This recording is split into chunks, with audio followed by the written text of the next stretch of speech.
நம்முடைய போதகர் அவர்கள் நம்முடைய மெயின் சபை கொளத்தூரில் பிரைஸ் ஏஜி சர்ச் அங்கே இருக்கிறது. அதுதான் நம்முடைய தலைமை சபை. அதன் மூலமாக 2 ஆண்டுகளுக்கு முன்பதாக கரெக்டாக சொல்லணும்னா 2023ஆம் ஆண்டு எங்கள் வீட்டில் நாங்கள் ஈஸ்டர் ஆராதனையை முதலாவது ஆரம்பித்தோம். அடுத்து 2வது ஈஸ்டர் சர்வீஸ் நம்ம சர்ச்சில் நடைபெற்றது. 1 வருடத்தை முடித்து இன்றைக்கு 2வது வருடத்தை நாம் முடிக்கிறோம். அல்லேலூயா. இந்த 2 வருடங்கள் தேவன் அற்புதமாய் அதிசயமாய் நம்முடைய சபையை வழிநடத்தி பாதுகாத்து பெருக செய்திருக்கிறார். அல்லேலூயா. ஆமென். நமக்கு அதுக்கு எல்லாவற்றிற்கும் தேவனுக்கு முதலாவது நன்றி செலுத்த வேண்டும். அதுக்கு அடுத்து இது எல்லாவற்றுக்கும் காரணம் நம்முடைய பாஸ்டர் தான். அவங்களுடைய ஒத்துழைப்பும் அவங்களுடைய உற்சாகப்படுத்துதலும் வழி நடத்துதலும் அதனால்தான் இன்றைக்கு இந்த சபை இந்த நிலைமையில் இருக்கிறது. எத்தனை பேர் விசுவாசிக்கிறீங்க? ஆமென். அல்லேலூயா. ஸோ மீதியான வேலையை பாஸ்டருடைய கரத்தில் கொடுக்க விரும்புகிறேன். நம்ம எல்லாரும் உற்சாகத்தோடு கரங்களை தட்டி தேவநாமத்தை மகிமைப்படுத்துவோம்.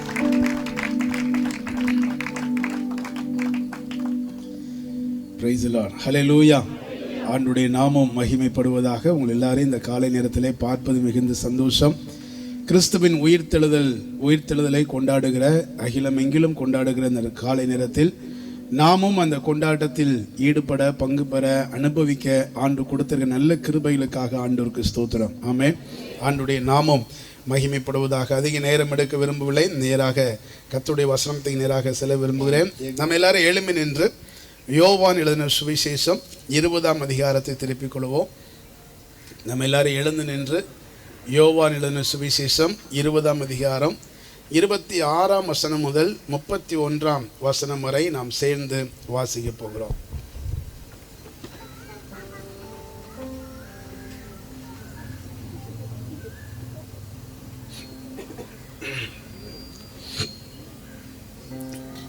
எல்லாரும் திருப்பிக் கொள்வோம். புதிய ஏற்பாட்டிலே 159வது பக்கம், யோவான் 20ஆம் அதிகாரம் 26ஆம் வசனம் முதல் 31 வரை. மறுபடியும் 8 நாளைக்கு பின்பு அவருடைய சீசர்கள் வீட்டுக்குள்ளே இருந்தார்கள். தோமாவும் அவர்களுடனே கூட இருந்தான். சேர்ந்து வாசிப்போம். கதவுகள் பூட்டப்பட்டிருந்தது. அப்பொழுது இயேசு வந்து நடுவே நின்று, உங்களுக்கு சமாதானம் என்றார். பின்பு அவர் தோமாவை நோக்கி, நீ உன் விரலை இங்கே நீட்டி என் கைகளை பார், உன் கையை நீட்டி என் விலாவிலை போடு, அவிசுவாசியாயிராமல் விசுவாசியாயிரு என்றார். தோமா அவருக்கு பிரதியுத்தரமாக, என் ஆண்டவரே, என் தேவனே என்றான். அதற்கு இயேசு, தோமாவே, நீ என்னை கண்டதினாலே விசுவாசித்தாய், காணாதிருந்து விசுவாசிக்கிறவர்கள் பாக்கியவான்கள் என்றார். இந்த புஸ்தகத்தில் எழுதிடாத வேறு அநேக அற்புதங்களையும் இயேசு தமது சீசருக்கு முன்பாக செய்தார். இயேசு தேவனுடைய குமாரனாகிய கிறிஸ்து என்று நீங்கள் விசுவாசிக்கும்படியாகவும் விசுவாசித்து அவருடைய நாமத்தினாலே நித்திய ஜீவனை அடையும்படியாகவும் இவைகள் எழுதப்பட்டிருக்கிறது. ஆமென். கண்களை மூடி நம்ம ஜெபம் பண்ணுவோம். பரிசுத்த பிதாவே, உம்முடைய சமூகத்தை நாங்கள் நோக்கி பார்க்கிறோம். அப்பா, நீர் எங்களோடு கூட பேசுகிற தேவன், எங்களோடு கூட இடைப்படுகிற தேவன், உம்முடைய கிருபையை நீர் எங்களுக்கு பெருக பண்ணுகிற தேவன். எல்லாரும் உள்ளத்தின் ஆழத்திலிருந்து கேட்போம். ஆண்டவரே, நீங்க எங்களோடு பேசுங்கப்பா, எங்களோடு பேசுங்க. உங்க அன்பை நாங்கள் புரிந்து கொள்வதற்கு, உம்முடைய தொடுதலை நாங்கள் அனுபவிப்பதற்கு நீர் எங்களோடு பேசுவீராக. ஹல்லேலூயா. நன்றி ஆண்டவரே. தம் கிருபை பெரிதல்லோ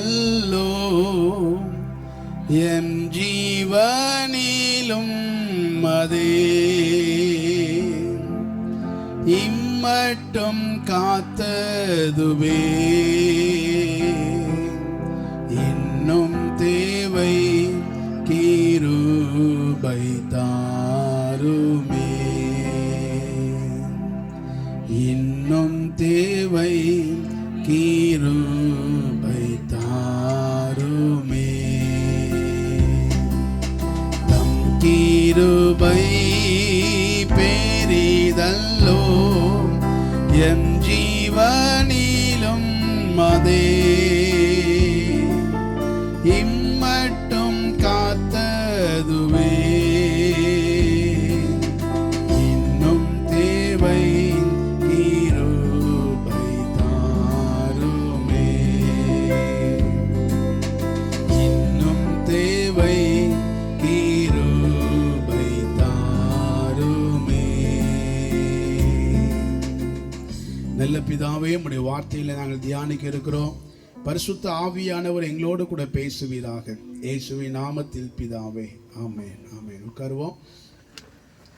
ஆண்டுடைய நாமம் மகிமைப்படுவதாக. நல்ல திருச்சபைக்காக, நல்ல போதகர்களுக்காக, குறிப்பாக இங்கு வந்திருக்கிற இந்த திருச்சபையின் விசுவாசி ஒவ்வொருவருக்காகவும் இயேசு நாமத்தினாலே வாழ்த்துக்களை மீண்டும் ஒரு முறை நான் தெரிவித்துக் கொள்கிறேன்.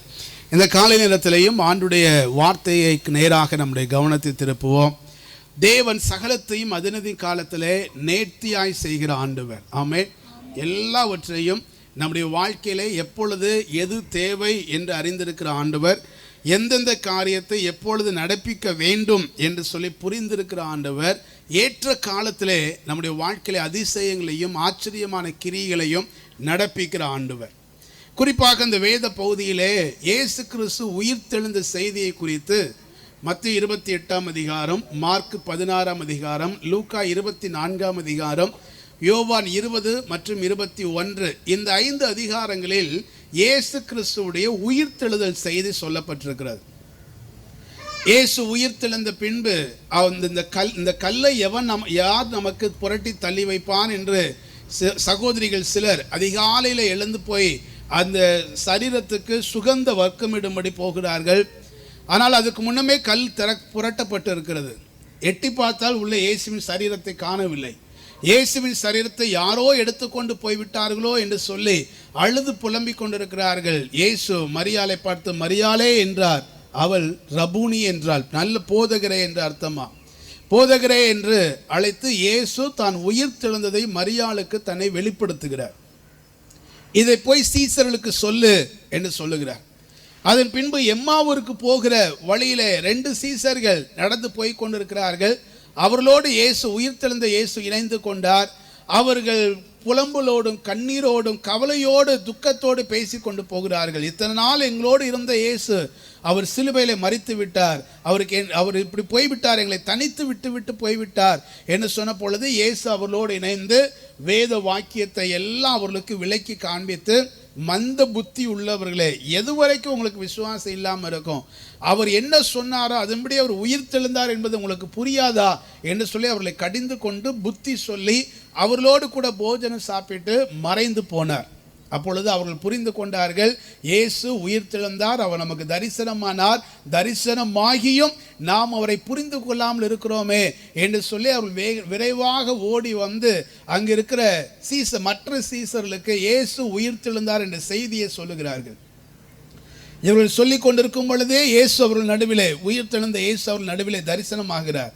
உங்களுக்கு சமாதானம் என்று சொல்லுகிறார். எல்லாரும் பரவசமாக சந்தோஷமாக உயிர்த்தெழுந்த இயேசுவை தரிசிக்கிறார்கள். அங்கே ஒரே ஒரு நபர் மாத்திரம் இல்லை. அவன் பேர் தோமா. என்ன இதை விட அவனுக்கு வேற என்ன பிஸ்னஸ் இருந்ததோ தெரில, என்ன வேலை இருந்ததோ தெரில.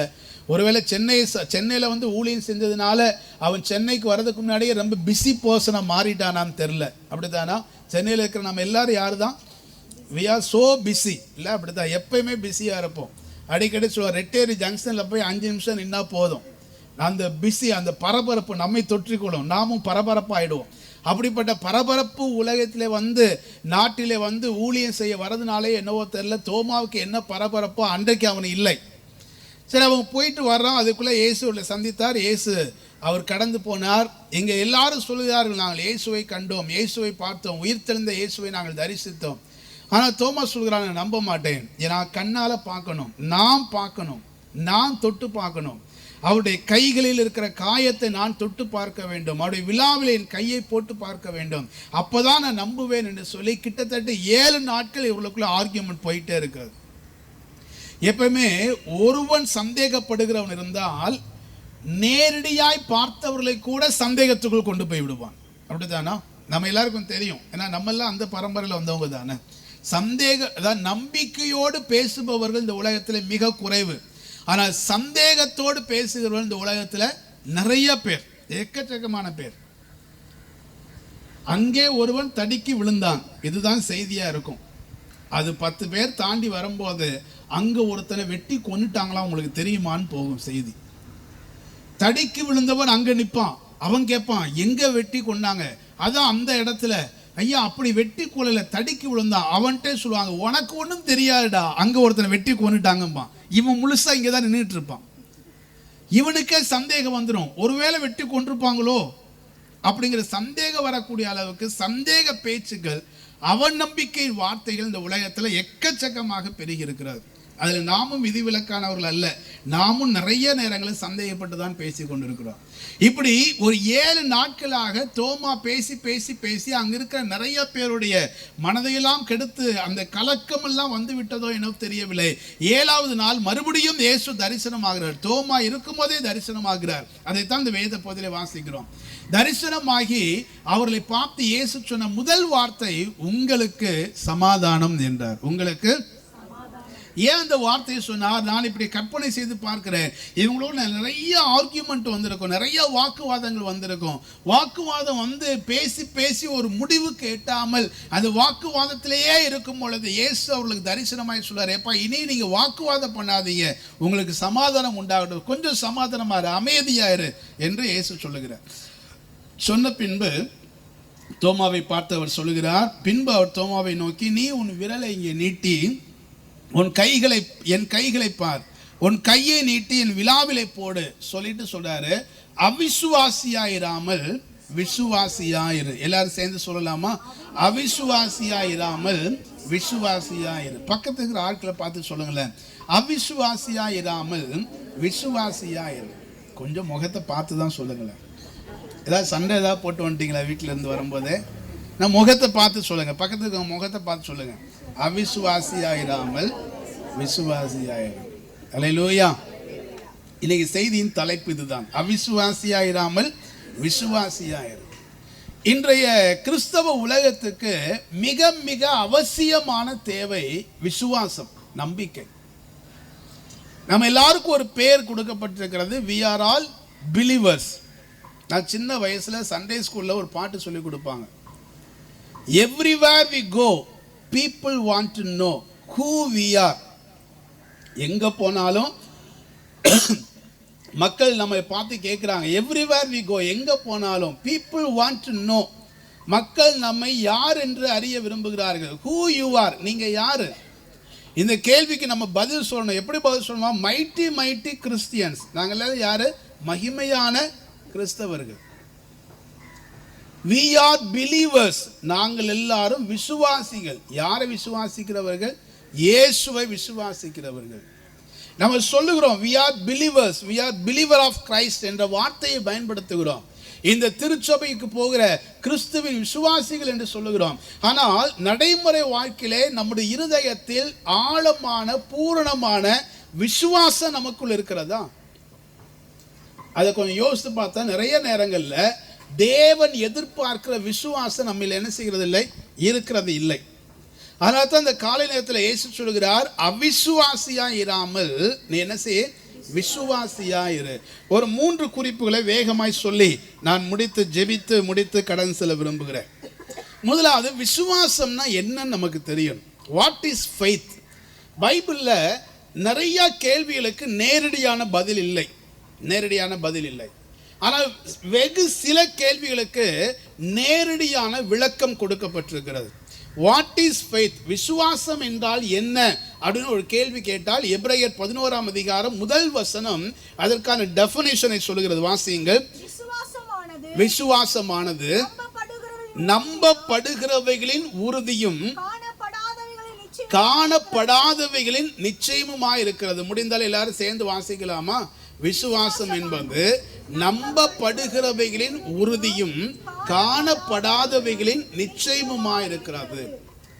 நிறைய நேரத்தில் இந்த வசனமே புரியாது நமக்கு இல்ல. நான் இதை கொஞ்சம் ஈஸி டிரான்ஸ்லேஷன்ல வாசிக்கிறேனே. நம்பிக்கை என்பது தேவனை பற்றிய முழுமையான நம்பிக்கை. விசுவாசம் என்பது நம்பப்படுகிறவைகளின் உறுதி. எஸ், இயேசு இருக்கிறார், இயேசு உயிர்த்தெழுந்தார், இயேசு இன்றைக்கும் ஜீவிக்கிறார், இயேசு என் ஜெபத்தை கேட்கிறார், இன்றைக்கும் அற்புதத்தை செய்கிறார் என்று யாரை நம்புகிறோமோ அவரை பற்றிய உறுதியான நம்பிக்கை, எந்த சந்தேகமும் இல்லாமல் உறுதியான ஆழமான நம்பிக்கை. அடுத்து சொல்லப்படுவது காணப்படாதவைகளின் நிச்சயம். நம்ம நிறைய விஷயங்களை பார்க்கல, பார்க்கல, ஆனாலும் இருக்கிறார் என்று நம்புகிறோம். ஒரு இந்த கதை உங்களுக்கு தெரியும் நினைக்கிறேன். ஒரு சயின்ஸ் டீச்சர் அவங்க கிளாஸ்ல நம்ம எல்லாவற்றுக்கும் we need a proof. Science அப்படித்தான் சொல்லி கொடுக்குது. எல்லாத்துக்கும் ப்ரூஃப் இருக்கணும். ப்ரூஃப்னா தெரியுதுல்ல, சாட்சி இருக்கணும். தண்ணீர், இதுதான் தண்ணீர் அப்படின்னு தண்ணியை கண்ணால பார்க்கணும். டம்ளர், இதுதான் டம்ளர், கண்ணால பார்த்து நம்புறோம். அதனால எதுக்கெல்லாம் ப்ரூஃப் இருக்குதோ அதெல்லாம் இருக்கிறது.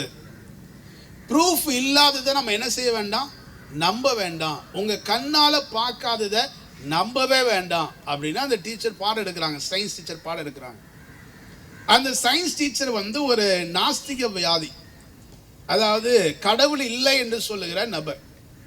அதனால அவர்கள் இதை சேர்ந்து சொல்லும்போது சொன்னார்கள், இந்த உலகத்துல கடவுள் என்பவரும் இல்லை. கடவுளை யாராவது பார்த்திருக்கீங்களா? யாருமே பார்க்கல. அதனால அவரை யாருமே பார்க்காததுனால கடவுள் என்பவர் இந்த உலகத்தில் இல்லை அப்படின்னு அந்த டீச்சர் சொல்லி ரொம்ப பெருமையா ரொம்ப பயங்கரமா பேசிட்டு இருந்தாங்க. ஒரு 7th ஸ்டாண்டர்ட் டீச்சர். அங்க ஒரு பையன் வந்துருச்சான். டீச்சர், எனக்கு ஒரு சந்தேகம் டீச்சர். என்ன சந்தேகம்? Do you have a brain? உங்களுக்கு மூளை இருக்குதா டீச்சர் அப்படின்னு கேட்டான். டீச்சருக்கு பயங்கர கோபம் வந்துச்சு. மூளை இல்லாம நான் எப்படி உங்களுக்கு படிச்சு பாடம் எடுக்க முடியும்? Have you seen your brain? உங்க மூளையை என்னைக்காவது நீங்க பார்த்திருக்கிறீங்களா? தொட்டு பார்த்திருக்கிறீங்களா? பார்த்ததில்லை. நீங்க உங்க மூளையை பார்க்காததுனால நான் சொல்லுகிறேன், you have no brain. உங்களுக்கு என்ன இல்லை? இதைத்தான் நீங்க சொல்லி கொடுத்தீங்க. நீங்க எதை பார்க்கலையோ அது இல்லைன்னு சொல்லி கொடுத்தீங்க. according to your equation you have no brain. அந்த டீச்சருக்கு பயங்கர அதிர்ச்சி ஆயிடுச்சு. நான் உங்களை பார்த்து கேட்கிறேன், எல்லாருக்கும் மூளை இருக்குதா? பார்த்துருக்குறோமா? எனக்காவது பார்த்தது இல்லை, ஆனால் நம்புறோம். நானும் நம்புறேன் உங்க எல்லாருக்கும் மூளை இருக்குது. அதனால தான் இங்க உட்கார்ந்து பிரசங்கம் கேட்டுட்டு இருக்கிறோம். அப்படித்தானா? சில விஷயங்கள் இல்லை, பெரும்பான்மையான விஷயங்களை நம்மால் கண் கொண்டு என்ன செய்கிறது இல்லை, பார்க்கறது இல்லை. But we can sense, we can feel. அதை நாம் உணர முடியும், அதை அனுபவிக்க முடியும். ஆனால் நிறைய விஷயங்கள் என்ன செய்கிறது இல்லை, பார்க்க முடிகிறது இல்லை. பார்க்க முடியாததுனாலே அது இல்லை என்று அர்த்தம் அல்ல. நாம் அதை உணர முடியும், அனுபவிக்க முடியும். விசுவாசம் என்பது பார்த்தாதான் விசுவாசம் என்று இல்லை, நம்பப்படுகிறதின் உறுதி. எதை நம்புகிறோமோ அதை முழுமையாக நம்புகிறோம். நம்மால் பார்க்க முடியாத நிலையிலையும் அவர் சொல்லிய வாக்குறுதிகள் செய்கைகளிலே நாம் வைத்திருக்கும் உறுதியான விசுவாசம். ஆமென். அல்லேலூயா. உங்களுக்கு புதுசா இருக்காதுன்னு நினைக்கிறேன். நீண்ட நாட்களாக சூரப்பட்டில் ஒரு சர்ச் வரணும்னு ஜெபம் பண்ணோம். எப்படியாவது ஒரு சர்ச்சை கொண்டு வரணும், எப்படியாவது உருவாக்கணும், ஆண்டவர் ஒரு சபையை கொண்டு வருவார்னு நம்பினோம். வராத காலத்திலே நம்பினோம். 2 வருஷத்துக்கு முன்னாடி அது ஆண்டு உருவாக்குவதற்கு ஒரு வாய்ப்பை ஏற்படுத்தி கொடுத்தார். நான் ஃபர்ஸ்ட் அது வீட்டில் வச்சு பேசும்போது இந்த சபை இன்னும் பெருகும் என்று சொன்னேன். அந்த இடத்துல அதை நம்புவதற்கு வாய்ப்பு இல்லை. ஆனால் தேவ வார்த்தையை நம்பினோம். இப்போ அதை பார்க்குறோம். இப்போ பெருகி இருக்கிறீர்கள். அப்படித்தானா? ஒரு சின்ன வீட்டுக்குள்ளே உட்கார்ந்துருந்தோம், இப்போ 4 ரோவா உட்கார்ந்துருக்கிறோம். இன்னும் இது பெருகும் இல்லை? இன்னும் சொந்த இடம் வாங்கி மல்டிபிள் சர்வீஸ் நடத்தி இன்னும் அதிகமாக பெருகும். எப்படி நடக்கும், எங்க இடம் கிடைக்கும், எவ்வளவு பணத்துல கிடைக்கும், எதுவும் தெரியாது. ஆனா தேவனுடைய வார்த்தையை நாம் நம்புகிறோம். அல்லேலூயா. அவர் வாக்கிலும் செய்கையிலும் வல்லவராய் இருக்கிறார் என்று நாம் நம்புகிறோம். இதுதான் விசுவாசம். இந்த விசுவாசம் ஒவ்வொரு கிறிஸ்தவனுக்கும் அடிப்படையிலே மிக மிக அவசியமான ஒன்று. ஆனால் ஒரு விஷயத்தை புரிந்து கொள்ள வேண்டும். நிறைய நேரங்களில் இந்த உலகம் ஒரு அன்சர்டனிட்டி வேர்ல்டு, ஒரு நிலையற்ற ஸ்திரமற்ற உலகம்.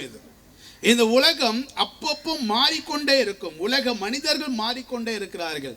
நம்முடைய வாழ்க்கையில நிறைய டிஸ்அப்பாயின்மெண்ட்டை ஃபேஸ் பண்றோம், நிறைய ஏமாற்றங்களை சந்திக்கிறோம், நிறைய பயத்தை சந்திக்கிறோம். சில நேரங்களில் நாம் ஏறெடுக்கிற எல்லா ஜபங்களுக்கும் பதில் கிடைக்கிறது இல்லை.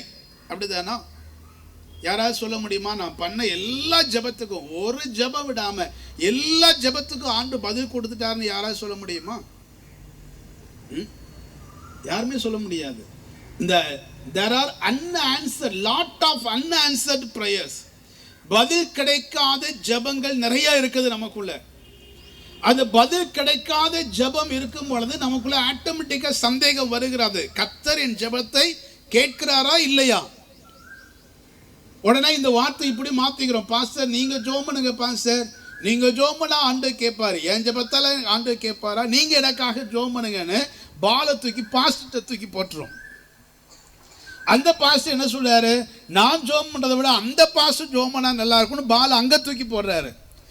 ஒவ்வொருத்தரா பாலை தூக்கி தூக்கி போடுறோமே ஒழிய நிறைய நேரங்கள்ல அன்ஆன்சர்டு ப்ரேயர், பதில் கிடைக்காத ஜெபங்கள் நம்முடைய வாழ்க்கையில் இருக்கும் பொழுது நமக்கு ஆட்டோமேட்டிக்கா விசுவாசம் தடுமாறுகிறது. விசுவாசம் தடுமாறுகிறது, கடினமான சூழ்நிலை உருவாகிறது. ஸோ எல்லா நேரமும் நாம் விசுவாசம் உடையவர்களாக இருக்கிறோமானா நிறைய நேரங்களில் விசுவாசம் நம்முடைய அஸ்திபாரம் கொஞ்சம் நிர்மூலமாவதை போல, அஸ்திபாரம் தடுமாறுவதை போல நாம் உணர்கிறோம். அப்படித்தான் இருக்கிறது. ஆனால் அப்படிப்பட்ட நிலையில் இருக்கிற நம்மை பார்த்து ஆண்டவர் சொல்லுகிறார், அவிசுவாசியா இராமல் எப்படி இரு? விசுவாசியா இரு. நல்லா கவனிங்க, இந்த வசனத்தை நல்லா கவனித்து பார்த்தால் தெரியும். ஆண்டவராகிய இயேசு தோமாவை கடிந்து கொள்ளவில்லை. அறிவு கெட்டவனே, 3 வருஷம் என் கூட இருந்த, நான் உனக்கு சாப்பாடு போட்டேன், நிறைய போதிச்சிருக்கிறேன், உயிர் தெழுந்து விட்டேன் என்று எல்லாரும் சொல்றாங்க, அதை கூட நம்ப முடியலையா? இனிமேல் நீ என் ஊழியத்தை செய்ய வேண்டாம், போடா அப்படின்னு ஆண்டு ஒருபோது அவனை கடிந்து புறக்கணிக்கவில்லை. அப்படித்தானா? புறக்கணிக்கவில்லை. புறக்கணிப்பதற்கு பதிலாக அவர் செய்கிறார். அதுதான் என்னுடைய முதல் குறிப்பு. புறக்கணிப்பதற்கு பதிலாக என்ன செஞ்சார்னா, அவன் சந்தேகத்தை மாற்றுவதற்கு அவர் ஒரு ஸ்டெப் எடுத்து வந்து அவன் அருகில் வருகிறார். அவனுடைய அருகில் வருகிறார். அருகில் வந்து சொல்றாரு, தோமாவே அவிசுவாசியாயிராமல் விசுவாசியாயிரு. பரவாயில்ல, உனக்குள்ள சந்தேகம் வந்துச்சா, இந்தா என் கையை நீட்டுறேன், தொட்டுப்பாரு. உன் கையை கூட என் விழாவிலே தொட்டுப்பார், என் விழாவில் உன் கையை போட்டுப்பார், இப்பொழுதாவது நீ நம்பு என்று நம்முடைய சந்தேகத்தை தீர்ப்பதற்கு தேவன் நம் அருகில் வந்து நம்முடைய விசுவாசத்தை கட்டி எழுப்புவதற்கு மீண்டும் ஒரு வாய்ப்பை இயேசு ஏற்படுத்துகிறார். அல்லேலூயா. அவர்தான் உயிர்த்தெழுந்த இயேசு. மனிதர்களாக இருக்க கணவன் மனைவி உறவுக்குள்ளே நிறைய நேரத்தில் இந்த சந்தேகங்கள் நிறைய குடும்பத்துக்குள்ள இருக்குது. கணவனை பார்த்து மனைவி எப்போதும் சந்தேகப்பட்டு கொண்டே இருந்தால் ஒரு சூழல் வரும்போது கணவனுக்கு ஒரு மாதிரி எரிச்சல் ஆகிடும். நீ சந்தேகப்பட்டுட்டே இருக்கிற, நீ உன் நம்பிக்கையின்படி ஆகக்கிடவன்னு இந்த ஆள் போய் செஞ்சு தொலைச்சிடுவார். அல்லது மனைவியை சந்தேகப்பட்டுட்டே இருந்தா, இந்த ஆள் என்ன சந்தேகப்பட்டுட்டே இருக்கிறாரு, நீ உன் சந்தேகத்தை நான் உண்மையாக்குறேன் பாருன்னு சொல்லி சிலர் தவறான பாதையை தெரிந்தெடுத்து விடுகிறார்கள். கணவன் மனைவி உறவுக்குள்ளே சந்தேகம் இருந்து கொண்டே இருக்குமானால் அந்த குடும்பம் மகிழ்ச்சியாக இருக்காது. மாறாக கணவன் மனைவி உறவுக்குள்ளே ஒரு ஆழமான நம்பிக்கை வர வேண்டும். யார் என்ன சொன்னாலும் பரவாயில்லப்பா, என்னுடைய கணவர் என்னுடைய மனைவி எனக்கு உண்மையாக இருக்கிறார்கள் அப்படிங்கிற நம்பிக்கை உங்களுக்கு வேணும். அந்த நம்பிக்கை ஒருவருக்கொருவர் அறிக்கை பண்ணினால், யாரோ என்னென்னமோ சொல்றாங்க, ஸ்டில் நவ், இப்போ வரைக்கும் ஐ ட்ரஸ்ட் யூ, நான் உன்னை நம்புகிறேன் என்று நீங்கள் நம்பி பாருங்கள். அந்த நம்பிக்கை ஒருவேளை அவர் தவறானவராக இருந்தால் கூட மாற்றிவிடும். நிறைய குடும்பங்களை பார்க்கிறேன் நான், மாற்றிவிடும். சில வீடுகளில் பெற்றோர் பிள்ளைகளை நம்புவதே இல்லை. இவ எவனை கூட்டு போறாளோ, இவ எவனை கூட்டு ஓட போறாளோ, இப்படியே சொல்லிட்டு இருந்தா அந்த பொண்ணு யாரையாவது கூப்பிட்டு என்ன செய்யும்? நீலாம் எங்க வாழ்க்கையில உருப்பட போற, நீலாம் எங்க படிக்க போற, அறிவு கெட்டவன் நீ, உனக்கு புத்தியே இல்லை, நீ பிச்சை தான் எடுப்ப அப்படின்னு உங்க பிள்ளைய மனதார நிறைய பேர் பாராட்டுற பெற்றோர் இருக்கிறார்கள். பிச்சை எடுக்கிற தட்டை தூக்கி கொடுக்கிற அம்மாமார் இருக்கிறாங்க. உங்க பிள்ளையை நீங்க நம்புங்க.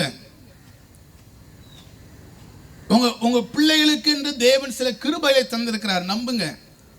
அவர்களுக்கென்று சில திறமைகளை தேவன் அவர்களுக்குள்ளே வைத்திருக்கிறார், நம்புங்க. நீங்க உங்க பிள்ளையை நம்பாவிட்டால் வேறு யார் உங்க பிள்ளையை நம்புவாங்க? இல்ல, நம்ம தான் நம்முடைய பிள்ளைகளை நம்பணும். ஐயோ அங்க போயிட்டா என்ன செய்வானோ, தண்ணி அடிச்சிருவானோ, அப்படி போயிடுவானோ, எப்படி போயிடுவானோ, ஃபோன் பண்ணிட்டே இருந்தீங்கன்னா டென்ஷன் ஆகும், எரிச்சல் ஆகும். அவன் நினைக்காதது கூட நீங்க சொல்லி சொல்லி நினைவுபடுத்திட்டே இருந்தா அதே போல பிள்ளைகள் போய் விடுவார்கள். அப்போ கணவன் மனைவி உறவோ பெற்றோர் பிள்ளைகள் உறவோ, அந்த உறவுக்குள்ளே மிக முக்கியமான ஒரு என்ன தெரியுமா? நம்பிக்கை, ட்ரஸ்ட் இருக்கணும். அந்த நம்பிக்கை இருக்கணும். அப்போ இந்த மனித உறவுக்குள்ளேயே ட்ரஸ்ட் மிக அவசியம் என்று சொன்னால், நம்பிக்கை அவசியம் என்று சொன்னால், தேவனோடு இருக்கிற உறவில் எவ்வளவு அவசியம் தேவை. மனிதர்கள் கூட நம்முடைய நம்பிக்கையை கெடுத்து போடலாம், நம்முடைய நம்பிக்கைக்கு பாத்திரவான்களாக இல்லாமல் போகலாம். ஆனால் இயேசுவை விசுவாசித்தால் அந்த விசுவாசத்துக்கு 100% பாத்திரராக இருப்பவர் நம்முடைய தேவன். அல்லேலூயா. அவர் ஒருபோது நம்முடைய விசுவாசத்துக்கு மாறாக என்ன செய்ய மாட்டார், மாறவே மாட்டார். ஸோ முதலாவது நமக்கு தேவன் மீது நம்பிக்கை வர வேண்டும், நம்பிக்கை வரணும். நமக்குள்ள சந்தேகம் இருந்தா கூட அந்த நம்பிக்கை வருவதற்கு இயேசு நமக்கு ஒரு வாய்ப்பை தருகிறார். அவர் அருகிலே வந்து திரும்ப திரும்ப சில சூழ்நிலைகளை தேவன் ஏற்படுத்தி அவர் தேவன் என்பதை நமக்கு காண்பிப்பதற்கு ஒரு நல்ல தருணங்களை பல முறை அவர் ஏற்படுத்தி கொடுக்கிறார். அதை நாம் அல்லல் தட்டிவிடக்கூடாது, அதை விட்டு நாம் தூரமாய் போய்விடக்கூடாது. இயேசுவை நம்புங்கள். நான் மறுபடியும் சொல்லுகிறேன், வளர்ந்த விசுவாசியோ பழைய விசுவாசிகளோ புதிய நபர்களோ யாரா இருந்தாலும் சரி, உங்களுக்கு இயேசுவின் மீது அளவில்லாத நம்பிக்கை வரட்டும், நம்பிக்கை வரட்டும்.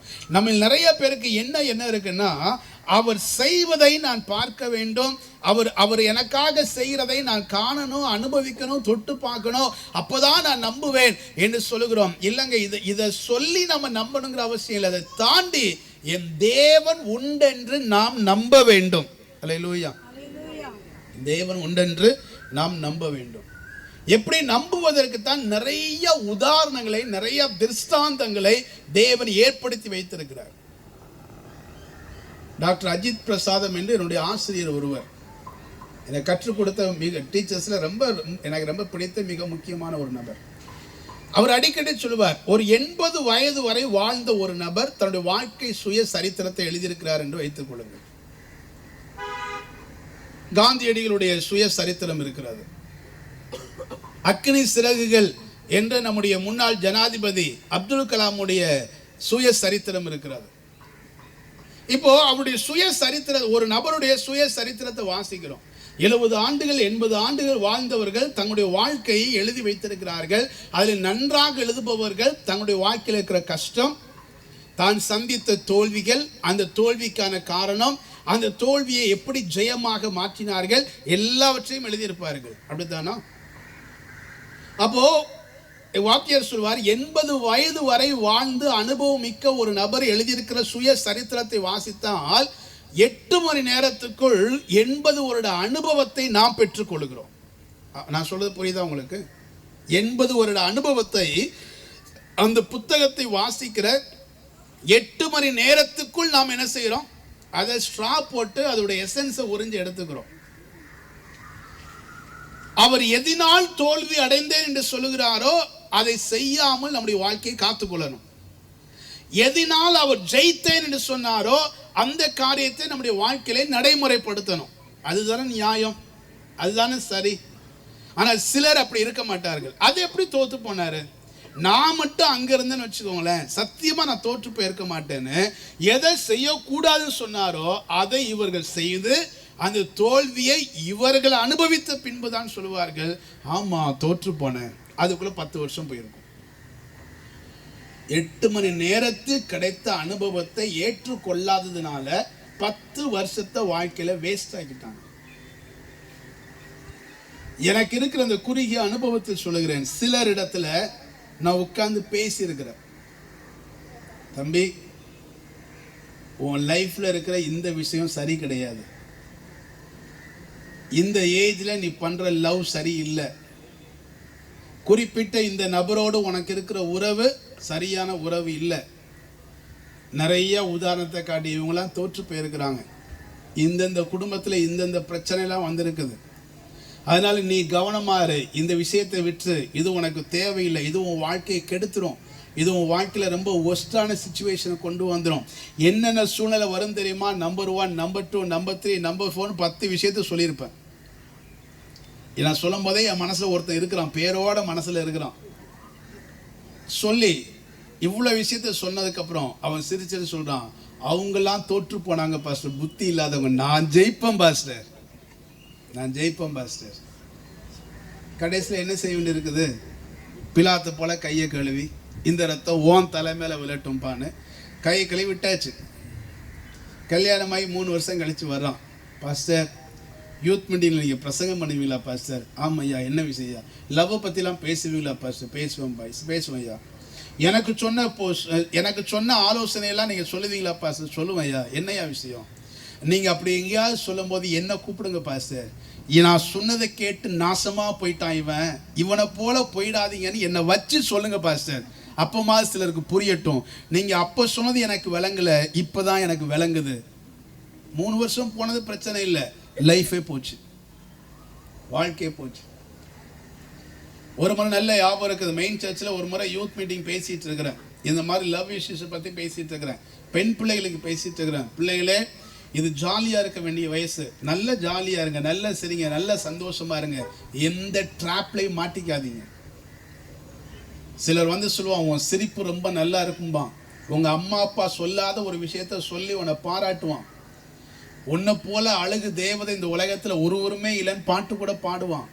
நம்பி ஏமாந்துடாத, நம்பி நாசமாக போயிடாத, நீ கவனமாயிரு, இது சந்தோஷமாரு, ஜாலியாயிரு. இந்த மாதிரி ஒரு ட்ராப்ல மாட்டிக்கிட்டேன்னா ஒரு சந்தோஷம் போயிடும்.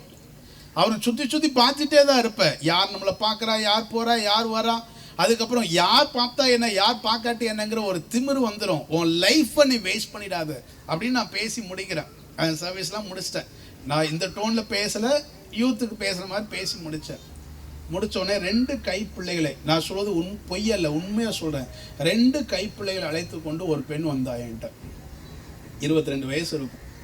2 பிள்ளைங்களை கையில் பிடிச்சிட்டு வரா. ஒரு பையனுக்கு 5 வயசு இருக்கும், இன்னொரு பையனுக்கு ஒரு 3 வயசு இருக்கும். கையில் பிடிச்சிட்டு வந்து சொல்கிறா, பாஸ்டர், இன்னைக்கு நீங்கள் சொன்னதை ஒரு 6 வருஷத்துக்கு முன்னாடி நான் கேட்டிருந்தா என் லைஃப் வேஸ்ட்டாக போயிருக்காது பாஸ்டர்.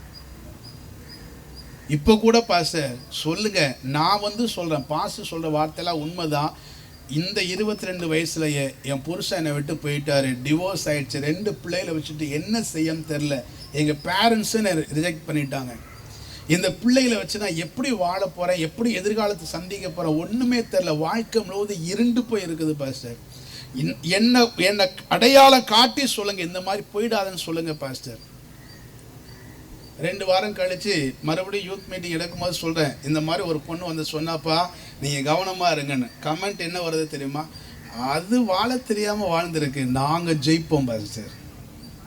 எத்தனை தடவை சொன்னாலும் இல்லை, அந்த அனுபவத்துக்குள் போனாதான், அந்த கஷ்டத்துக்குள் போனாதான் நான் வந்து அதை ஏற்றுக்குவேனே ஒழிய, நான் போகாமல் அது எப்படி தோல்வி ஆக முடியும் அப்படின்னு நீங்கள் கேட்டிங்கன்னா அதுக்கு பேர் அல்ல. அதுக்கு தேவன் இவ்வளோ அடையாளங்களை, இவ்வளோ உதாரணங்களை நமக்கு முன்பதாக வைத்து கொண்டிருக்க வேண்டிய அவசியம் இல்லை. இந்த காலை நேரத்தில் ஆண்டவர் சொல்ல வேண்டிய, அவிசுவாசியாயிராமல் விசுவாசியாயிரு. உனக்கு முன்னாடி போன இத்தனை பேர் சந்தேகப்பட்டதுனால, இத்தனை பேர் வாழ்க்கையை கெடுத்து கொண்டதுனால இந்த மாதிரி ஒரு உதாரணம் இருக்குது. நீ உன் லைஃப்பை பற்றி கவனமாயிரு. நான் நினைக்கிறேன் இந்த ஒரு குறிப்பிலே முடிச்சிருவான்னு நினைக்கிறேன், டைம் ஆச்சு எனக்கு. இந்த ஆன்லைன் ட்ரேடிங்னு ஒரு குரூப் போகுது. ஆன்லைன் ட்ரேடிங், அடுத்து அது என்னது, ரம்மி விளையாடாதீங்கன்னு எத்தனையோ பேர் வந்து கவர்மெண்ட்லேயே அனௌன்ஸ் பண்ணால் கூட ஆட்களுக்கு பணம் சம்பாதிக்கணுங்கிற ஆசை வருது. அதனால் ஆன்லைன் ட்ரேடிங்கில் சிலர் மாட்டிக்கொள்ளுகிறார்கள். நான் சொல்கிறது அந்த லைனில் இருக்கிற சிலருக்கு குத்துன்னு நினைக்கிறேன். நீங்கள் ஆரம்பத்தில் போட்டிங்கன்னா ஒரு 1000 ரூபாய் போட்டிங்கன்னா 1000 ரூபாய் கிடைக்கும், 2000 போட்டிங்கன்னா 2000 கிடைக்கும், அப்படியே உங்களுக்கு கொஞ்சம் கொஞ்சமாக உள்ளே இழுக்கும். 10,000 போடுவீங்க, 10,000 கிடைக்கும். ஐயோ இவ்வளோ கிடைக்குது அப்படின்னு சொல்லி அடுத்து போடுவீங்க, அடுத்து கொஞ்சம் கிடைக்கும், அடுத்து போடும்போது மொத்தமாக போகும். ஐயோ போயிருச்சு, இதோட ஸ்டாப் பண்ணுமேன்னு புத்தி சொல்லாது. இவ்வளோ நேரம் கிடைச்சிச்சுல, இன்னும் கொஞ்சம் போடுவோம், இன்னும் கொஞ்சம் சம்பாதிப்போம், இன்னும் கொஞ்சம் போடுவோம், இன்னும் கொஞ்சம் போடுவோன்னு ஒரே மாசத்துலங்க ஒரு 26 வயசு பையன் ஒரே மாசத்துல 13 லட்சத்தை விட்டுட்டான். நல்ல வேலை ஒரு மாசத்தோட புத்தி தெளிஞ்சிருச்சு. 13 லட்சம் ஆப்ல கடன் வாங்கி, இதுல கடன் வாங்கி, அதுல கடன் வாங்கி 13 லட்சம் போட்டு 13.5 லட்சம் போட்டு எப்படி வீட்டுக்கு சொல்லன்னு தெரியல. அவ்வளோ வருமானமும் கிடையாது, வீட்டுக்கு சொல்லன்னு தெரியல. பேசாம தற்கொலை பண்ணி செத்துடலாமாங்கிற ஒரு முடிவுக்கு வந்துட்டான். அவன் கூட இருக்கிற பையன் அதை கண்டுபிடிச்சு அதுக்கப்புறம் என்கிட்ட சொல்லி அப்புறம் அவன்கிட்ட பேசி அவங்க பேரண்ட்ஸ்கிட்ட பேசி அவனை கொஞ்சம் லிஃப்ட் பண்ணி இப்போ கொண்டு வந்திருக்கிறோம். சரி, இவனை லிஃப்ட் பண்ணி கொண்டு வந்து 2 வாரத்துக்கு முன்னாடி நடந்த சம்பவம். லிஃப்ட் பண்ணி கொண்டு வந்துட்டோமேன்னு யோசிக்க உங்களை. முந்தா நாள் எனக்கு ஒருத்தர் நைட்டு ஒரு 11 மணிக்கு ஃபோன் பண்ணுறான். ஆனால் உங்கள்கிட்ட பேச முடியுமா முடியலையான்னு தெரில, நான் ஒரு பெரிய பாவினை, என்னதான் பிரச்சனை சொல்லு, நீங்கள் நம்பவே மாட்டீங்க, நீங்கள் கண்டுபிடிங்க நான் என்ன தப்பு செஞ்சேன்னு. நம்மகிட்ட தீர்க்கதரிசனம் வேற கேட்டுட்டு இருக்கிறோம். நீங்கள் கண்டுபிடிங்க, நீங்கள் சொல்லுங்கள். நமக்கு அப்படி இவன் எதில் சிக்கியிருக்கிறான்னு தெரியலையே. நான் பதைப்போட கேட்குறேன். மெதுவாக ஒன்று நிதானமாக கொஞ்சம் கொஞ்சமாக பேசி எடுத்தா ஆன்லைன் ட்ரேடிங்கில் சிக்கியிருக்கிறான். எவ்வளோ சிக்கியிருக்கிறான்னு தெரியுமா? 53 லட்சம் போயிட்டு. அவனுக்கு மாத இன்கம் 20,000 தான், வெறும் 20,000. கஷ்டப்பட்ட ஃபேமிலி. 53 லட்சம் போயிடுச்சு. சரி, இந்த பணம் உனக்கு எப்படா கிடைச்சிச்சுன்னா, இப்போதான் ஆப்பை தட்டினாலே ஈஸியாக கடன் வருது. அப்படி ஆப்பில் கிட்டத்தட்ட ஒரு 10-12 ஆப்பில் கடன் வாங்கியிருக்கிறான். அது ஒரு 15 லட்சம். அப்புறம் இந்த பழக்கம் வந்துட்டாலே கேரக்டர் மாறிடுது, குணாதிசயம் மாறிடுது. அங்கே ஃப்ரெண்டுகிட்ட எனக்கு ஒரு எமர்ஜென்சி ஒரு 50,000 கூட, எனக்கு 1 லட்சம் கூடன்னு அது கிட்டத்தட்ட ஒரு 36 லட்சம் வாங்கி வச்சிருக்கிறான். இவன் நல்ல பையன், பேசிக்காக ரொம்ப நல்ல பையன், யார்கிட்டையும் பணம் கேட்காத பையன். ஸோ யார்கிட்டையுமே கேட்காத ஒரு பையன் இப்படி கேட்குறான்னா ஃப்ரெண்ட்ஸ் கொடுக்க தானே செய்வாங்க. ஃப்ரெண்ட்ஸு, அக்கா, சொந்தம், அப்படி இப்படின்னு இவனை அறியாமையே அவ்வளோ வாங்கி இப்போ 53 லட்சம் கடன். எதையுமே திருப்பி ரீபே பண்ண முடியல. இப்போ ஆப்பில் கொடுத்தவங்களாம் ஏஜென்சிக்காரெல்லாம் அடுத்து வீட்டில் வந்து நிற்க போகிறேன்னு அவனுக்கு ஒரு நாள் 135 கால் 150 கால் வருது. த்ரெட்டன் பண்ணுறாங்க. என்ன செய்யன்னு தெரில. சூசைட் பண்ணிடலான்னு நினச்சேன்னா கடைசியாக அவங்ககிட்ட பேசலான்னு பேசுகிறேங்கிறான். 3 நாளாக அதை டீல் பண்ணிட்டு இருக்கிறேன். நமக்கு தூக்கம் போயிடுது. யோசித்து பாருங்க, நமக்கு முன்னாடி எத்தனை உதாரணங்களை காட்டினாலும் மண்டை என்ன செய்ய மாட்டேங்குது, யோசிக்க மாட்டேங்குது. எத்தனை உதாரணங்கள், இவர்கள் தோற்று போனார்கள், இந்த பணம் வேண்டாம். நீங்க நல்லா கவனிங்க, ஃப்ரீயா கிடைக்கிற ₹1 இருந்தாலும் அதுல உங்களுக்கு வலி உண்டாகும். டபுளா கிடைச்சிடும், ட்ரிபிளா கிடைச்சிடும், இதை போட்டா நான் சாதிச்சிடலாம் அப்படி சொன்ன ஒரு பயலும் சாதிக்கல. ஒருத்தரை காட்டுங்க, ஒருத்தரும் சாதிக்கல. எல்லாரும் தன்னுடைய வாழ்க்கை இழந்திருக்கிறார்கள், குடும்பத்தை இழந்திருக்கிறார்கள், இருக்கிற நிம்மதி இழந்திருக்கிறார்கள், அநேகர் உயிரையும் இழந்திருக்கிறார்கள். ஒருத்தரும் சாதிக்கல. இவ்வளோ உதாரணங்களை தினந்தோறும் பேப்பர்ல பார்க்கிறோம், நியூஸ்ல பார்க்கிறோம், யூடியூப்ல பார்க்கிறோம். எத்தனையும் பார்த்து கொண்டிருந்தாலும் யாருக்கும் தெரியாமல் ரகசியமாக செய்து கொண்டுதான் இருக்கிறோம். இன்றைக்கு ஒரு மனம் திரும்புதல் உண்டாகட்டும். நம்மை ஆசீர்வதிக்கிறவர் தேவன் மட்டும்தான். நமக்கு என்ன வருமானம் வருகிறதோ, கையில என்ன வருமானம் வருகிறதோ, அந்த வருகிற அந்த கொஞ்சம் வருமானமாக இருந்தாலும் அதை ஆசீர்வதித்து பெருக பண்ண தேவனாலே மட்டும்தான் முடியும்.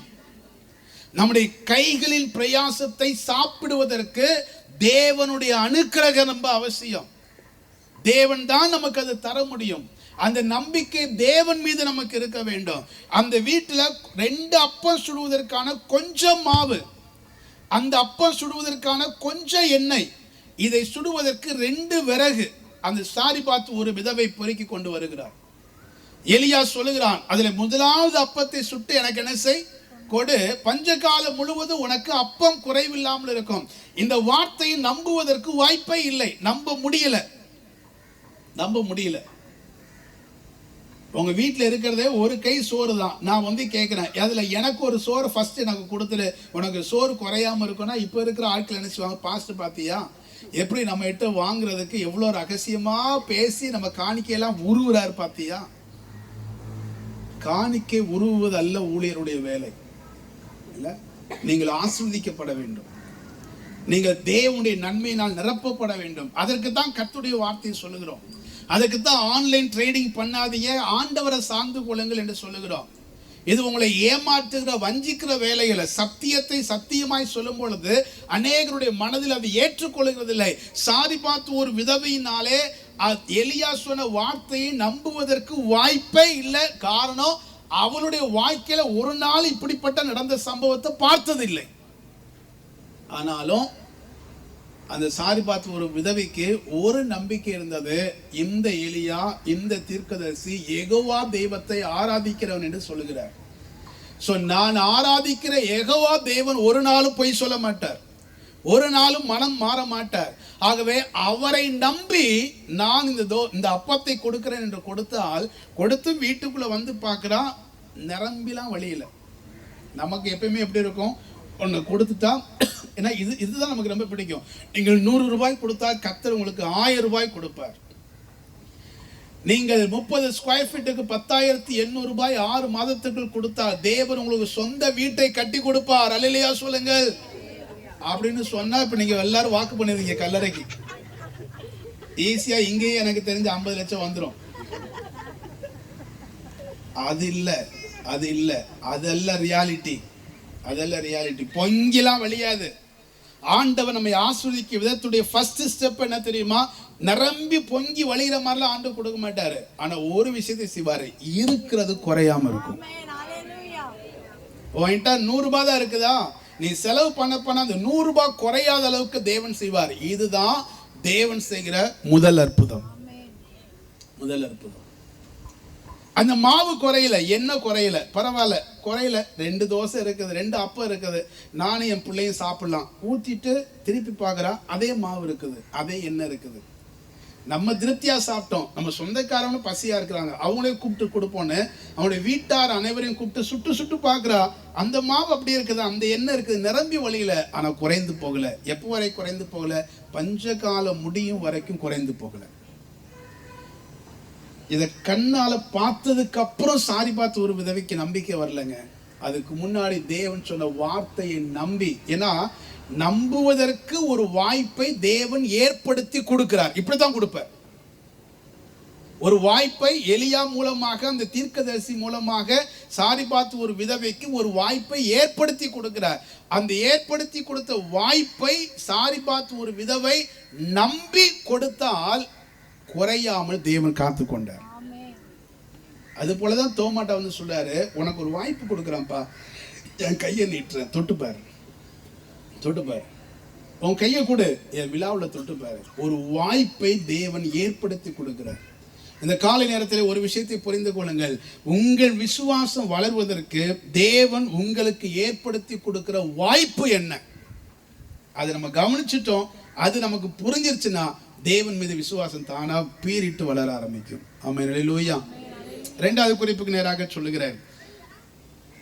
Belief is a choice. விசுவாசம் என்பது நமக்கு கொடுக்கப்படுகிற வாய்ப்பு, நாம் எடுக்க வேண்டிய தீர்மானம். விசுவாசிக்கணும்னா நீ விசுவாசிக்கலாம், இல்ல நம்பலைனா நீ நம்பாம போலாம். அது உன்னை பொறுத்தது. தேவன் யாருடைய கழுத்தையும் பிடிச்சு நம்புன்னு யாரையும் கட்டாயப்படுத்துகிறது இல்லை.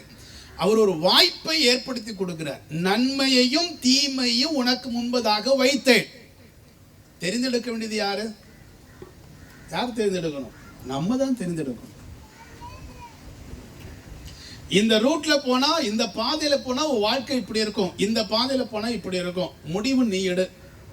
அதுதான் தேவனுடைய திட்டம். அதுக்கு தான் நமக்கு ஃப்ரீ வில் கொடுத்துருக்கிறார். சோ விசுவாசியா இரு அப்படின்னு சொல்றாரு. அவிசுவாசியா இராமல் விசுவாசியா இரு. இது தேவன் நமக்கு தருகிற போதனை. அந்த போதனையை தெரிந்தெடுக்க வேண்டிய பொறுப்பு நம்முடைய பொறுப்பு. நம்ம தான் தெரிந்தெடுக்கணும். அதே நேரத்தில் ஆண்டவருக்கு தெரியும், we are all human being. நம்ம எல்லாரும் மனுஷர்கள் தான். மனுஷங்கனாலே சந்தேகம் இருக்கும், அப்படிதானா?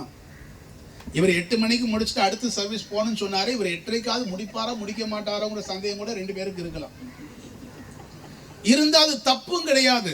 நீங்க மனுஷனா உங்க நம்பிக்கை அப்படித்தான் இருக்கணும். இப்ப எங்க அசிஸ்டன்ட் பாஸ்டர் இவர் 8:30க்கு வருவாரா, இல்ல இவர் வர வரைக்கும் பாட்டு பாடிட்டே இருக்குமான்னு சந்தேகத்தோட தான் பாடிட்டு இருப்பான்.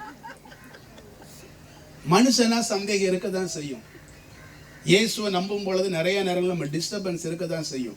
அதனால தான் மார்க் 9:24 ஒரு பிள்ளையின் தகப்பன் தன் பிள்ளை சுகவீனமாக இருந்தான், அவனை சீசரிடத்திலே கொண்டு வந்தார்கள், சுகப்படுத்த முடியல, இயேசுவிட்ட கொண்டு வரான். இயேசு சொல்றா, எப்போ இருந்து இவனுக்கு இந்த பிரச்சனை இருக்குது, எப்படி இருக்குது, சில நேரத்தில் தீயில் தள்ளும், சில நேரத்தில் தண்ணீரில் தள்ளும், ரொம்ப கஷ்டப்பட்டாலும் இந்த பிசாசை விட்டு நீங்க மாட்டேங்கிறது, சிறு வயது முதற்கொண்டே இருக்கிறது.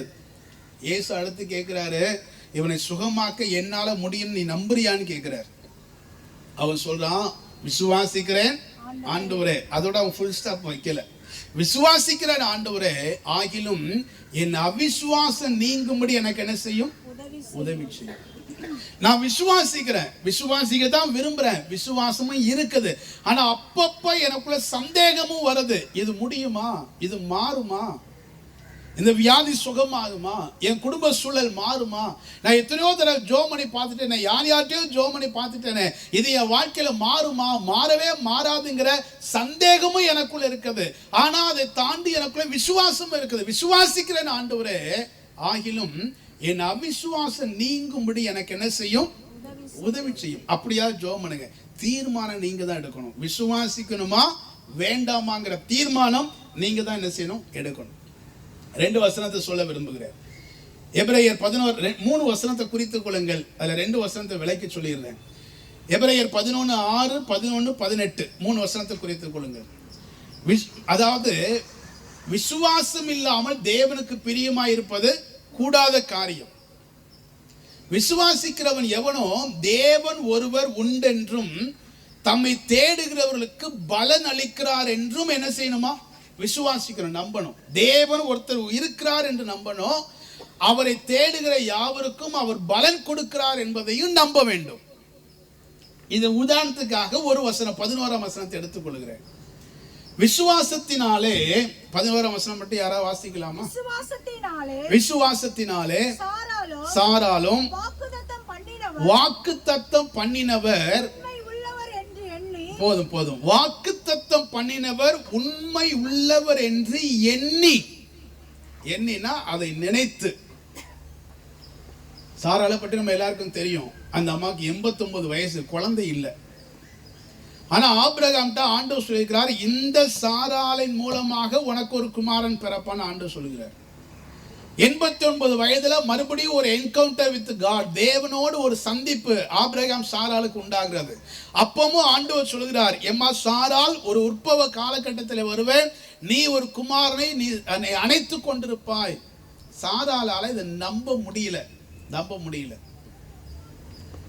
முடியல தான். ஆனா வாக்குத்தத்தம் பண்ணினவர் யாரு, உண்மையுள்ளவர். ஏன்னா என் ஆண்டவர் எதை சொல்லுகிறாரோ அதை நிறைவேற்ற அவர் உண்மையுள்ளவர். வாக்குத்தத்தம் பண்ணினவர் உண்மையுள்ளவர் என்று எண்ணி, என் ஆண்டவர் எனக்கு சொல்லியிருக்கிறாரு, சொன்னவர் உண்மையுள்ளவர் என்கிற எண்ணம் அவருடைய சிந்தை நிரப்பின உடனே அவர் கற்பம் தரிக்க பலனடைந்து, அப்படித்தானே போட்டிருக்குது, வாசிங்க. இல்ல, எபிரேயர் 11:11 விசுவாசத்தினாலே வாக்குத்தத்தம் பண்ணினவர் உண்மையுள்ளவர் என்று எண்ணி கற்பம் தரிக்க பலன் அடைந்து வயது சென்றவளாயிருந்தும் பிள்ளை பெற்றாள். அந்த விசுவாசிக்கணுங்கிற அந்த தீர்மானம் எடுத்தால், அதை சிந்தித்தால், என் ஆண்டவர் உண்மையுள்ளவர் என்று எண்ணினால், அந்த எண்ணம் அவருடைய சரீரத்தை பலப்படுத்தியது. அல்லேலூயா. நிறைய நேரங்கள்ல மாத்திரைகள் நம்மை பலப்படுத்துகிறது இல்ல, மெடிசன்ஸ் நம்மளை டெவலப் பண்றது இல்ல, மெடிசன்ஸ் நம்மை பலப்படுத்துகிறது இல்ல. நம்முடைய எண்ணம் ரொம்ப முக்கியம், நம்முடைய நம்பிக்கை ரொம்ப முக்கியம். வாக்குத்தத்தம் பண்ணினவர் உண்மையுள்ளவர் என்று எண்ணி சரீரத்திலே பலனடைந்தார். நீங்க எதை சிந்திக்க தீர்மானிக்கிறீங்கிறத நீங்க தான் முடிவு பண்ணணும். விசுவாசிக்க தீர்மானிக்கிறீங்களா, விசுவாசம் பெருகும், உங்கள் சரீரம் பலப்படும், உங்கள் சூழல் மாறும். நமக்கெல்லாம் என்னப்பா ஆண்டவர் செய்ய போறாரு சொல்றீங்களா, உங்க சரீரம் பலவீனப்படும், சூழலும் அதுக்கேற்ற மாதிரி தான் இருக்கும். நீங்கள் நம்பினால், நீங்கள் விசுவாசித்தால், விசுவாசிக்கிறவனுக்கு எல்லாம் கூடும். ஆமென். ஆபிரகாம் விசுவாசித்தான். ஈசாக்க பலியிடுன்னு சொல்லும் பொழுது மரித்தோரிலிருந்தும் எழுப்ப தேவன் வல்லவராயிருக்கிறார் என்று எண்ணினான். 18ஆம் வசனம். மரித்தோரிலிருந்து உயிரோடு எழுப்ப வல்லவராயிருக்கிறார் என்று எண்ணினான். அந்த எண்ணம், அந்த தீர்மானம் ஈசாக்கை அவனிடத்தில் மறுபடியும் கொண்டு வந்து சேர்த்தது. இந்த காலை நேரத்தில் நம்முடைய சிந்தை எப்படி இருக்கிறது? தோமாவை பார்த்து சொல்கிறார், அவிசுவாசியாராமல் விசுவாசியா. Decision is yours. நீ தீர்மானம் எடு. இதெல்லாம் ஏன் எழுதியிருக்கு தெரியுமா? அந்த வசனத்தை வாசிச்சு நான் முடிக்க விரும்புறேன். யோவான் 20ஆம் அதிகாரத்துடைய கடைசி வசனத்தை வாசியுங்கள். கடைசி வசனம். இயேசு தேவனுடைய குமாரனாகிய கிறிஸ்து என்று நீங்கள் விசுவாசிக்கும்படியாகவும் விசுவாசித்து அவருடைய நாமத்தினாலே நித்திய ஜீவனை அடையும்படியாகவும் இவைகள் எழுதப்பட்டிருக்கிறது. இந்த வேதம் ஏன் எழுதப்பட்டிருக்குன்னா, நீங்கள் அவரை விசுவாசிக்கணும். அந்த விசுவாசத்தினாலே நித்திய ஜீவன் உங்களுக்கு உண்டாகணும். நீங்கள் இயேசுவை நம்பணும். நம்புறதுனால உண்டாகக்கூடிய சமாதானம், நம்புவதனால் விசுவாசிப்பதனால் உண்டாகக்கூடிய சுகம், விசுவாசிப்பதனால் உண்டாகக்கூடிய நித்திய ஜீவன், இது எல்லாம், இந்த ஆசீர்வாதங்கள் எல்லாம் நமக்கு கிடைக்க வேண்டும் என்பதற்காக இந்த பகுதிகள், இந்த வேத வசனங்கள் எழுதப்பட்டிருக்கிறது. அல்லேலூயா. இந்த காலை நேரத்தில் இவ்வளவு நேரம் உங்களோட பிரசங்கம் பண்ணியிருக்கிறேனே, ஒரு பிரசங்கம் பண்ணிட்டு போவதற்காக அல்ல. இந்த வார்த்தையை நீங்கள் விசுவாசிக்கவும், இந்த விசுவாசம் உங்களுடைய வாழ்க்கையில மாற்றத்தை ஏற்படுத்த வேண்டும் என்பதற்காக இந்த வார்த்தைகள் பிரசங்கிக்கப்படுகிறது. ஆமென். எல்லாரும் கண்களை மூடுவோமா? கண்களை மூடி, ஆண்டவரே விசுவாசிக்கிறேன் ஆண்டவரே, ஆகிலும் என் அவிசுவாசம் நீங்கும்படி எனக்கு உதவி செய்யுங்க. என்னுடைய விசுவாசம் பெருகட்டும், என்னுடைய அவிசுவாசம் என்னை விட்டு நீங்கட்டும்.